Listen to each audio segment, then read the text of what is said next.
So for a long time now, different experts in the investing world, financial advisors such as myself, have been talking about diversification as the route to success when planning your investment portfolio. So what do we mean? We mean investing in lots of different types of assets so that you're not at risk of one particular asset class going into meltdown. So diversification has been the rule of investing to follow for many years.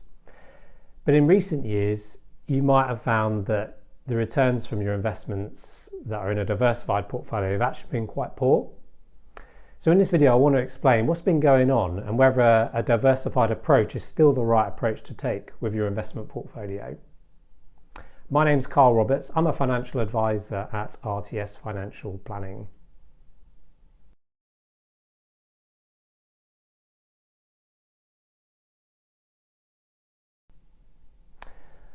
Okay, so a diversified portfolio. So if you've been to see a financial advisor or if you've used any of the online tools that help you pick your own investment portfolio, you're usually presented with a risk scale.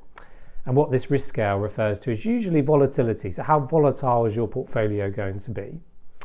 As you go up the risk scale, let's call it 1 to 10, so 10 being highest risk, 1 being lowest risk. As you go up that risk scale, you'll have more invested in equities, which is your sort of stock market, shares in companies, and less in things called bonds. So bonds are effectively loans to companies or governments where you get a fixed rate of interest for a certain term. So bonds have usually been deemed to be less volatile than stock market equities. And again, most people, they're going to have this sort of 60-40 or 50-50 approach, which is kind of your medium risk investor. You're going to have about 50 or 60% of your money allocated to the stock market and about 40 or 50% allocated to these things called bonds. You might have some property funds thrown in there as well. And of course, there's always an element of cash in your portfolio. So for many years, the kind of medium risk diversified approach has worked really well. It's reduced your overall volatility, but you've still got really good returns. But more recently, in the last couple of years, a big part of that portfolio has failed or has been very volatile, and that's the bond element. So the bond element has gone down significantly in the last couple of years, and there's a couple of reasons for that.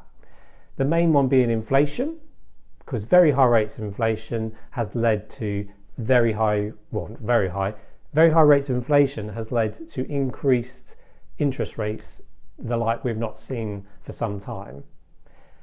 And with bonds, the price of a bond that you buy in at has an inverse relationship to the interest rate it pays. So as interest rates go up, the price of bonds come down. So if you've held these bonds and they've been in your portfolio, which, most investors will have some exposure to bonds. While interest rates have been very low for the last 20, 30 years, bond prices have been very high and done very well, and they've been very good to dampen that volatility in your portfolio.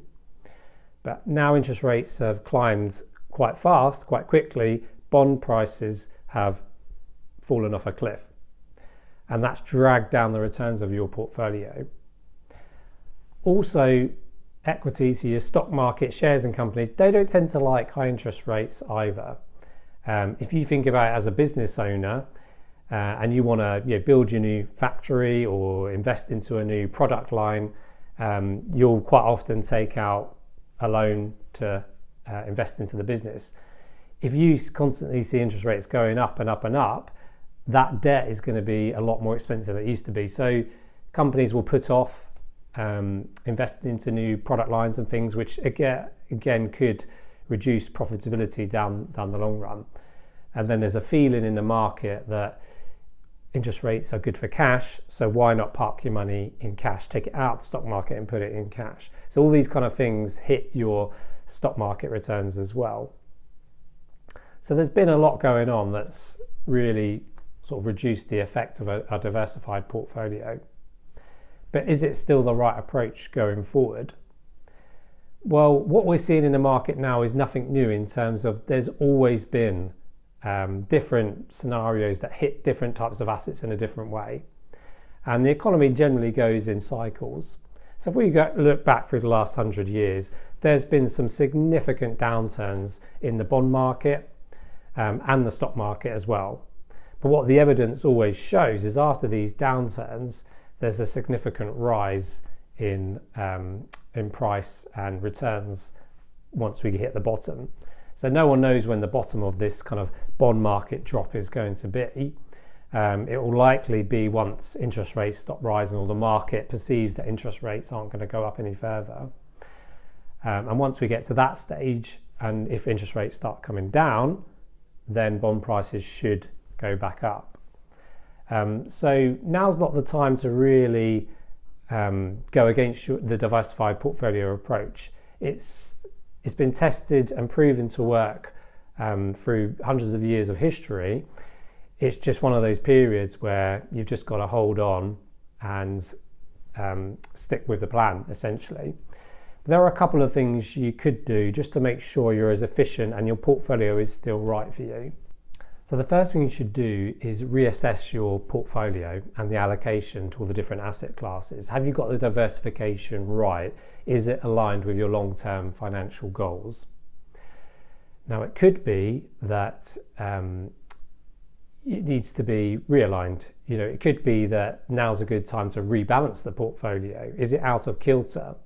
So, for example, if you choose the 50-50 approach, 50% bonds, 50% equities, has that now got out of kilter because bonds have underperformed and equities have done a bit better? Is the percentage now sort of more 70-30 or 60-40? Does that need a rebalance to tilt it back into the appropriate strategy for your financial goals?